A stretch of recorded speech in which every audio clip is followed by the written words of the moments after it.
Chapter 15, Reasons, 1936. Father returned late from a party meeting. Tired, he glanced at the clock. To Mother he said, "I don't want to eat just yet." Mother looked puzzled, but lifted the pot off the stove.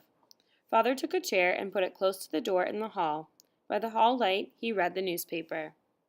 Mother looked after him from the kitchen door. With a sigh, he went back to work.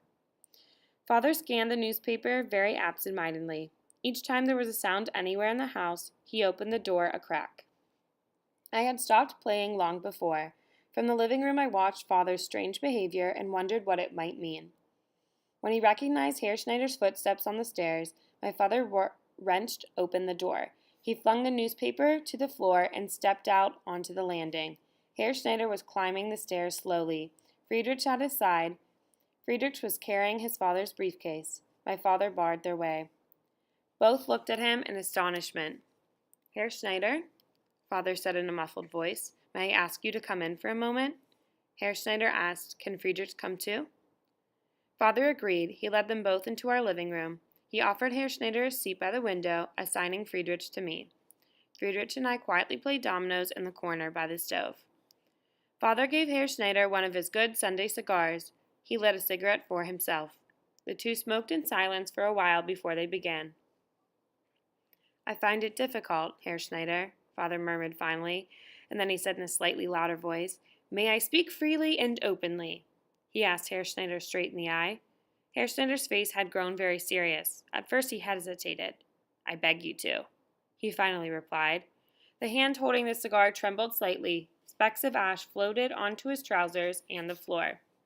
Guiltily, Father looked at the floor. In a whisper, he told Herr Schneider, "I have joined the party." Equally softly, and in a voice that sounded a little disappointed, Herr Schneider returned, "I know." Surprised, Father lifted his head. "Your son has told me," Herr Schneider explained, "and," his voice was sad, "I would have guessed it anyway." Father looked at me reproachfully. He puffed at a cigarette, and quietly he went on, "You must understand, Herr Schneider, that I was out of work for a long time. Since Hitler's in power, I have work again, better work than I had ever hoped for. We are doing well." Herr Schneider tried to break in. Soothingly, he said, "You don't have to apologize. Really, you don't." Father brushed this aside. "This year, for the first time, we can take a vacation trip together," he went on, "through the party travel bureau. In the meantime, I've already been offered another good position, and all because I am a member of the party.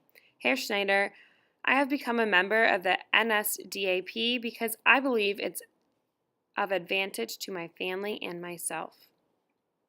Herr Schneider interrupted my father. "I understand you very, very well. Perhaps if I weren't a Jew, perhaps I would have acted just like you. But I am a Jew." Father lit another cigarette. "I don't by any means agree with the party in everything it does and demands. But then, Herr Schneider, doesn't every party and every leadership have its dark side?" Herr Schneider smiled painfully, and unfortunately I stand in the shadows this time. "That's why I've asked you to come in, Herr Schneider." Father took up the conversation. "That's what I wanted to talk to you about."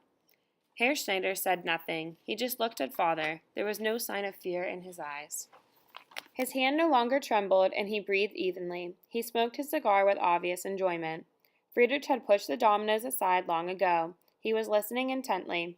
His eyes seemed incredibly large, but no one could easily believe that he was looking at something far away. He seemed not to notice that I was there. I listened too. Even though I didn't understand everything, I was touched by the seriousness of their conversation. "You know, Herr Schneider," my father began again, "I went to a party meeting this afternoon. At such meetings, one gets to hear a lot about the plans and aims of leadership, and if one knows how to listen properly, one can add quite a bit besides. I want to ask you, Herr Schneider, why are you and your family still here?"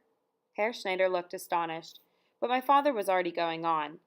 "Many of those who share your faith have already left Germany because life was made too hard for them here, and it will only get worse. Think of your family, Herr Schneider, and go away." Herr Schneider gave my father his hand. "I thank you for your frankness," he said, "and I appreciate it fully. You see, I too have wondered if it wouldn't be better to flee Germany. There are reasons against it." Excitedly, my father interrupted. But everything points toward your going today rather than tomorrow. Why can't you grasp that, Herr Schneider?" My father lit his third cigarette. Usually he smoked no more than 5 cigarettes during the whole day. These are my reasons, Herr Schneider continued. I am German, my wife is German, my son is German, all our relatives are German. What could we do abroad? How would we be received? Do you seriously think they will like us Jews better elsewhere? In any way, it will all quiet down eventually. Now that the year of the Olympics has begun, we're hardly bothered, don't you agree? Flicking off the ash, Father broke his cigarette. At once he pulled another from the pack. He listened to Herr Schneider with a skeptical expression, then said, Don't trust to the peace, Herr Schneider. There has been prejudice against us for 2,000 years, Herr Schneider said. No one must expect this prejudice to disappear in half a century of living together peacefully. We Jews must learn to accept that. In the Middle Ages, those prejudices threatened our lives. Human beings must surely have become a little more reasonable by now. Father frowned. You talk as if all you had to fear was a small group of Jew haters, but your opponent is a government. Father turned the cigarette between his fingers and took another puff. But surely that's our good fortune, retorted Herr Schneider. Our freedom may be curtailed and we may be treated unfairly, but at least we don't have to fear that the people will murder us pitilessly. Father shrugged. Are you just going to accept slavery and injustice? Herr Schneider leaned forward. He spoke calmly and with assurance. God has given us Jews a task. We must fulfill that task. We have always been persecuted ever since we were exiled. I have given much thought to this lately. Perhaps we'll manage to put an end to our wandering by not seeking flight anymore, by learning to suffer, by staying where we are. Father put out his cigarette. I admire your faith, Herr Schneider, he said, but I cannot share it. I can't do more than to advise you to go away. Herr Schneider stood up. What you envisage cannot be, not in the 20th century. But I thank you for your frankness and for your concern for us. And again he shook hands with my father. Father accompanied him to the door. Herr Schneider motioned to Friedrich. In our hall they stopped again. And if you should turn out to be right after all, Herr Schneider said in a very low voice, may I ask you to do something? Father nodded. If something should happen to me, he said, and it came out faintly and haltingly. If something should happen to me, please look after my wife and son. Father felt for Herr Schneider's hand and pressed it hard.